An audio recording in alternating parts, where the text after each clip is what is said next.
নমস্কার, শ্রমিক কথা আপনাদের সকলকে স্বাগত জানাই। আপনি যদি কোথাও কাজ করছেন, সেটা কোনো ফ্যাক্টরি বা কোনো এস্টাবলিশমেন্ট বা এমন কোনো জায়গা যেখানে কাজ করার পর মাসের শেষে আপনি হয়তো একটা স্যালারি পাচ্ছেন। এবার ওই স্যালারির উপর ডিপেন্ড করে আপনি একটা নিজের জন্য ইনভেস্টমেন্ট প্ল্যান ভাবছেন করবেন। তো সেইখানে আপনার কোন জায়গাতে ইনভেস্ট করলে বা কি ইনভেস্ট করলে বা কোথায় ইনভেস্ট আপনি করতে পারেন একটা, সেই নিয়ে আমরা আজকে আলোচনা করব। আর কিছু ফিনান্সিয়াল টিপস আমি আপনাকে দেবো, সেই অনুযায়ী আপনি নিজের যে ইনভেস্টমেন্ট আছে সেটা আপনি ওইভাবে করতে পারেন। তো চলুন ভিডিওটা শুরু করা যাক। আর আপনি যদি চ্যানেলে নতুন এসেছেন তো চ্যানেলটি অবশ্যই সাবস্ক্রাইব করে পাশে যে নোটিফিকেশন বেলটি আছে ওটা অলে ক্লিক করে দিন। তাহলে এরকম যদি আমি কোনো ইনফরমেটিভ ভিডিও আপলোড করে থাকি, নেক্সট টাইম আপনার কাছে সবচেয়ে প্রথম নোটিফিকেশনটি চলে আসবে। তাহলে চলুন শুরু করা যাক। সবচেয়ে প্রথম দেখুন, 2024 সালে এসে আপনি তো বুঝতে পারছেন মার্কেটের ইনফ্লেশন রেটটা কি দর। স্যালারি এখনো পর্যন্ত যে শহরাঞ্চল এরিয়া, সেখানে যে যিনি আর্ন করছেন তিনি ম্যাক্সিমাম আর্ন করছেন 12,000 টাকা, কিন্তু অ্যাভারেজ স্যালারি হয়ে গেছে শহরের দিকে। আবার যারা গ্রামাঞ্চলে রয়েছেন ওনাদের কিন্তু স্যালারি সেইভাবে হারে বাড়েনি, সেটা কিন্তু 9,000 টাকায় আটকে রয়েছে। কিছু কিছু কর্পোরেট সেক্টর আছে যেগুলোতে অনেক বেশি স্যালারি দেওয়া হয়, কিন্তু সেগুলোতে খরচাও সেই রকম। যদি আপনি ভাগ করেন কি এক্স ওয়াই জেড ক্যাটাগরি সিটিতে কিরকম আপনার খরচা হবে, কি যে যেমন আপনি আর্ন করবেন ঠিক সেরকম আপনার খরচাও হবে।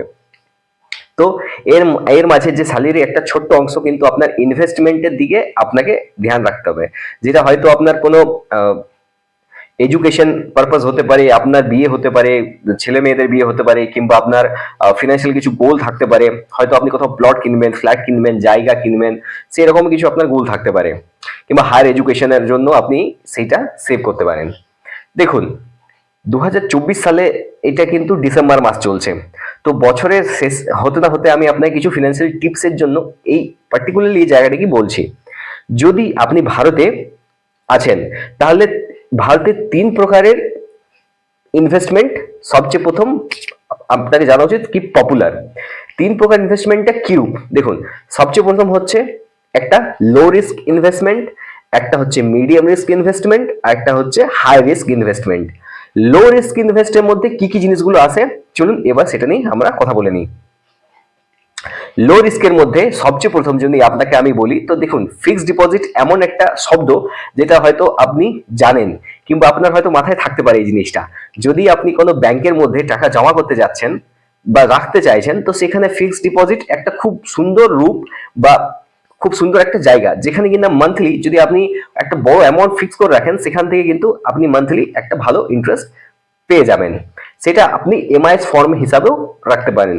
তো এটা খুব সিম্পলি যদি আমি আপনাকে বলি, মনে করুন আপনার অ্যাকাউন্টে বা আপনার কাছে 15 লাখ টাকা আছে।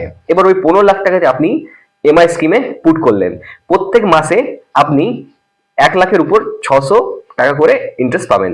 এবার আপনি ক্যালকুলেশনে দেখতে পারেন 600 টাকা ইন্টু 15 লাখ, তাহলে 600 ইন্টু 15, তাহলে আপনার কত টাকা মান্থলি আপনি পাচ্ছেন। এটা আপনি 5 বছর পিরিয়ডের জন্য জমা করতে পারেন। তারপর যদি আমি আপনাকে বলি লো রিস্কের মধ্যে আরেকটা সব থেকে বেস্ট অপশন কি দেখুন, যদি আপনি কোনো গভর্নমেন্ট এমপ্লয়ি নন কিংবা কোনো প্রাইভেট এমপ্লয়ি নন, যদি আপনি কোনো জেনারেল পাবলিক, আপনি মনে করুন হয়তো বাজারে সবজি বিক্রি করছেন, কিংবা হয়তো আপনি কোথাও মাছ বিক্রি করছেন, কিংবা মনে করুন আপনি ফেরি করছেন, কিংবা মনে করুন কোনো ফুচকাওয়ালা, কোনো ঠেলাওয়ালা, কিংবা কোনো টোটো চালক, কিংবা কোনো বাস ড্রাইভার, কন্ডাক্টর, এনারাও এই স্কিমটা নিতে পারেন। এটা কি স্কিম? এটা হচ্ছে PPF, public provident fund scheme. Public provident fund হচ্ছে ভারতের সর্বত্র যে কোনো সিটিজেন, যে কোনো মাইনর এই অ্যাকাউন্টটি ওপেন করতে পারে। এই অ্যাকাউন্ট একটাই ওপেন হয়। আর এটার ইন্টারেস্ট রেট কি রূপ দেখুন, এটার যে ইন্টারেস্ট রেট আছে সেই ইন্টারেস্ট রেটটা হচ্ছে 7.1% পার অ্যানাম। বছরে এই রেটটা উনি পাবেন। তো এটা খুব একটা ভালো আপনার রিটায়ারমেন্ট প্ল্যান হতে পারে, কিংবা কোনো ভালো ফিউচার প্ল্যানের জন্য আপনি এটার উপর ইনভেস্ট করতে পারেন। এটা খুব সেফ অ্যান্ড সিকিউর প্ল্যান। আপনার কাছে একটা ভালো মানি ভ্যালু থাকবে, যেটা আপনার যখন ম্যাচুরিটি হবে, এটা মেনলি 15 বছর একটা লক ইন পিরিয়ডের মধ্যে এটার ম্যাচুরিটিটা হয়ে যায়। দেন আপনি যে মানি মার্কেট ফান্ডের উপর টাকাটা ইনভেস্ট করবেন সেটা কিউব হতে পারে। দেখুন, আপনি যখন মানি মার্কেট ফান্ডের উপর টাকাটা ইনভেস্ট করবেন, ওটা যে ইন্টারেস্ট আপনাকে দেবে সেই ইন্টারেস্টটা খুবই নগণ্যতম। এটার মধ্যে সেইটা আমি যদি কম্পেয়ার করি তো আপনাকে সিম্পলি সেভিংস অ্যাকাউন্টে যে আপনি রেকারিং ডিপোজিট করছেন ঠিক সেই রূপ এইটা হতে পারে বা এটা এরূপই হয়, কিন্তু এটা যে লিকুইডিটিটা আছে মানে ফিজিক্যাল যে ক্যাশ অ্যাপিয়ারেন্স, এটা কিন্তু আপনি অনেক গুণ বেশি পাবেন। মানে যখন আপনার প্রয়োজন পড়বে সেই সময় আপনি এই টাকাটা উঠিয়ে নিতে পারবেন। দেখুন, কিছু কিছু মিউনিসিপাল বন্ডস হয় যেটা কিনা কর্পোরেশন থেকে আপনাকে দেওয়া হয়। আপনি কর্পোরেশনে কিছু কিছু কাজ হয়, যে কাজগুলো হয়তো মনে করুন পিডব্লিউডির কাজ, যেটা হয়তো রোড বানাবে কিংবা কোথাও ডাস্টবিন বানাবে কিংবা মনে করুন কোথাও হয়তো তাদের যে নোংরা ওঠানোর জন্য গাড়ি কিনতে হবে, কিংবা কোথাও প্লট আছে যেখানে যে নোংরা বা আবর্জনাগুলো জমা হচ্ছে সেটাকে পরিপূর্ণভাবে নষ্ট করার জন্য সেই জিনিসগুলো যে একটা ফান্ড লাগে, সেই ফান্ডটা পাবলিকের কাছ থেকে নিয়ে সেই টাকাটা ওনারা ইনভেস্ট করেন, তারপর সেইটার পরবর্তীকালে ওই টাকাটা আপনাকে রিটার্ন দেন। একটু লো রিস্ক এখানে থাকে, লো রিস্কে আপনার কিন্তু একটা মিনিমাম রিটার্ন আপনাকে দেওয়া হয়। এছাড়া দেখুন, এছাড়া আপনার কাছে আরেকটা, যদি আমি লো রিস্কের মধ্যে বলি, তো যেমন কিষাণ বিকাশ পত্র, এটার মধ্যেও আপনি ইনভেস্ট করতে পারেন। আরেকটা জায়গা আছে যেটা হচ্ছে কিনা ট্রেজারি বিলস।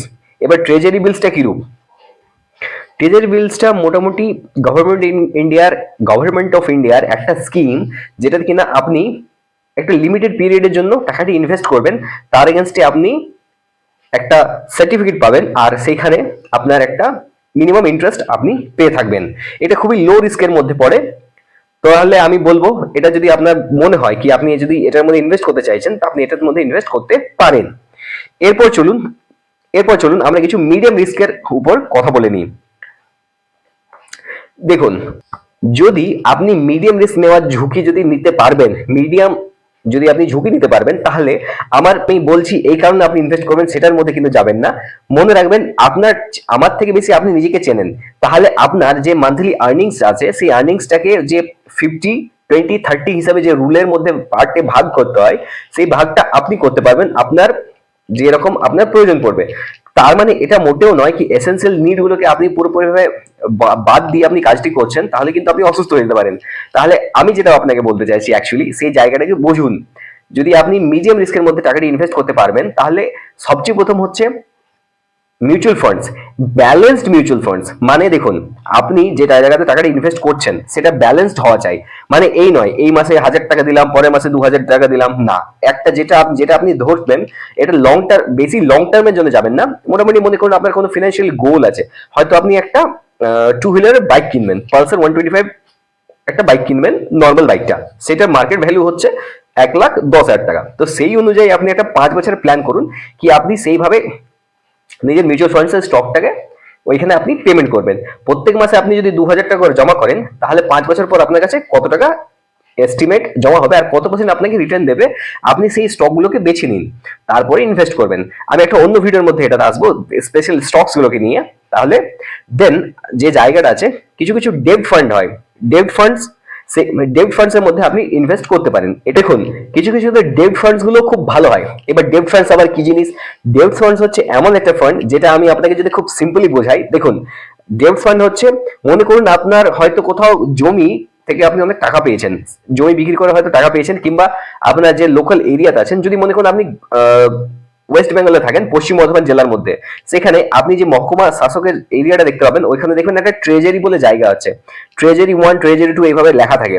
সেই ট্রেজারির মধ্যে যদি আপনার টাকাটা জমা আপনি করে দেন, তাহলে কি হবে, ওই টাকাটা কম্পাউন্ডিং হারে বাড়তে বাড়তে বাড়তে বাড়তে অনেক গুণ আপনার আগে চলে যাবে। আর ওই টাকাটা যদি আপনি খরচা না করেন, তাহলে মান্থলি আপনি একটা এস্টিমেট, ঠিক এমআইএস টাইপের আপনি একটা এক্সচেঞ্জ পাবেন, সেই টাকাটি আপনার কাছে আসবে। আর যে টাকাটা আপনার ক্যাপিটালটা আছে, ক্যাপিটালটা আপনার রয়েই যাবে। আর ওই ক্যাপিটালটা রয়ে বাড়তে বাড়তে বাড়তে বাড়তে একটা এমন পর্যায়ে পৌঁছাবে যেখানে কিন্তু আপনি অনেক বড় অ্যামাউন্ট ওইখান থেকে তুলতে পারবেন। তো এটা কিন্তু খুব একটা ভালো ফান্ড আমি মনে করি, আপনি এটার মধ্যে টাকাটাই রাখতে পারেন। এটার কিন্তু রিস্কটা খুব হাই রিস্কের মধ্যে এটা কিন্তু থাকে না, খুব এটা কিন্তু সেফ। এরপর এরপর দেখুন, কিছু কিছু ক্ষেত্রে আপনি যদি ডিভিডেন্ড পেইং স্টকস এর মধ্যে আপনি ইনভেস্ট করতে পারেন টাকাটা। তো ডিভিডেন্ড কি জিনিস? আপনি মনে করুন কোথাও ইনভেস্ট করছেন, হয়তো ইনভেস্ট করছেন, মানে আমি বলতে চাইছি, আপনি মনে করুন আপনি কোল ইন্ডিয়া শেয়ার নিয়েছেন, একটি শেয়ারের দাম হচ্ছে 500 টাকা, আপনি 1000টি শেয়ার কিনে নিলেন। এবার ওই 1000টি শেয়ার কেনাতে আপনার কত টাকা খরচা হলো? 5 লক্ষ টাকা। এবার ওই 5 লক্ষ টাকার আপনার কি হবে? ওই 5 লক্ষ টাকা তো আপনার ক্যাপিটালে চলে গেল। ওই অ্যাকচুয়ালি ওই খরচাটা আপনি করে দিলেন। এইবার যখন মার্কেট, স্পেশালি যখন স্টকসে আপনি টাকাটা ইনভেস্ট করছেন, ওই সময় মার্কেটটা কিন্তু যে ভলিটিলিটি আছে, যেটা এমনি আপ ডাউন যেটা হয় মার্কেটের মধ্যে, সেই আপ ডাউনটি কিন্তু হবে। এইবার সেইটা অনুযায়ী আপনার যদি কোম্পানি বেশি গ্রো করে, মানে আপনার যদি স্টকসের যে পার্সেন্টেজ আছে সে যদি ভালো আর্নিংস করে, তাহলে ওই বছরে আপনি একটা ইন্ট্রিম আর একটা ফাইনাল দু প্রকারের ডিভিডেন্ড পাবেন। ওই ডিভিডেন্ড গুলো কি রূপ হতে পারে? দেখুন, একটা শেয়ারের উপর আপনার যদি 5 টাকা দেয়, তো আপনার কাছে 1000টি শেয়ার আছে, তাহলে আপনি কত পেলেন? 5000 টাকা। এবার এইভাবে আপনি প্রত্যেক 5000 টাকা প্রথমে আপনি ইন্ট্রিমে পেয়ে গেলেন। এবার আপনার ফাইনাল ইন্ট্রিম আছে, তো ফাইনালের টাইমে আপনি হয়তো আবার 6 টাকা করে পাবেন। তাহলে প্রথমে আপনি 5000 টাকা পেলেন, পরে আপনি 6000 টাকা পেলেন, তো বছরে আপনার 11,000 টাকা ওই শেয়ার থেকে চলে এলো। এইটা হচ্ছে একটা মিডিয়াম রিস্কের ইনভেস্টমেন্ট, কিন্তু এটাকে আপনার মাথায় রাখতে হবে, যদি যদি স্টকসটা গ্রো করে তাহলে আপনি ওই টাকাটি পাবেন। আবার স্টকসটা যদি গ্রো না করতে পারে, তখন কিন্তু আপনার যে মার্জিনটা আছে, ওইটার যে ডিভিডেন্ডটা আপনার কিন্তু একটু করে কমে যাবে। তো এটা কিন্তু খুব ভালো একটা পয়েন্ট, যেটা আপনাকে বুঝতে হবে, বা এটা আমি আপনাকে বলতে চাইছি এই কারণে। আমি নিজেই কিন্তু শেয়ার মার্কেট বা স্টকসের ফ্যান এক রকমের। এছাড়া যদি আপনি ইনভেস্ট করতে চান, তো ইটিএফ এর মধ্যে ইনভেস্ট করতে পারেন, এক্সচেঞ্জ ট্রেডেড ফান্ডস। এটাও এক প্রকারের ভালো একটা প্ল্যাটফর্ম যেখানে আপনি ইনভেস্ট করতে পারেন, কিন্তু এখানে যে ভলিটিলিটি আছে এটা কিন্তু একটু বেশি থাকে।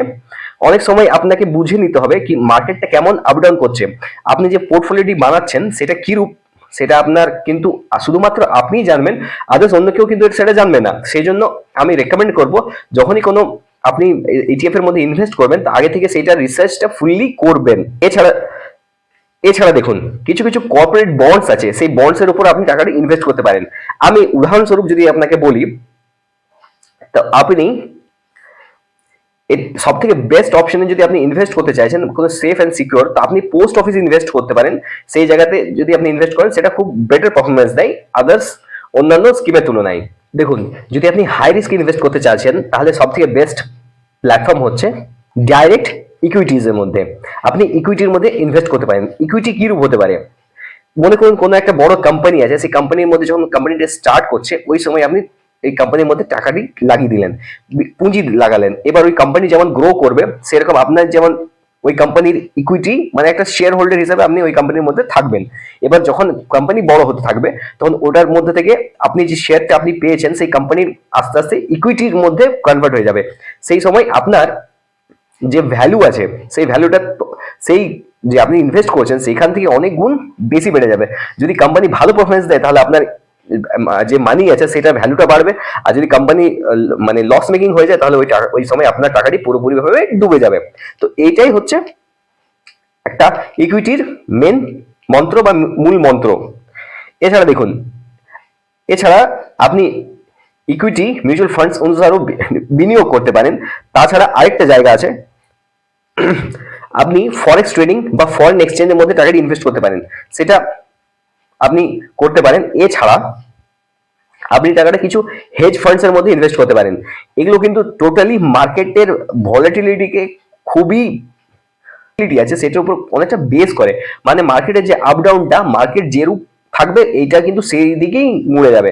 মানে মার্কেট যদি নিচে পড়ে যাচ্ছে, তাহলে আপনার টাকাটা নিচে পড়ে যাবে, আর মার্কেট যদি উপরে উঠছে, তাহলে আপনার টাকাটা উপরে উঠে যাবে। তো এইটা হচ্ছে রিস্ক।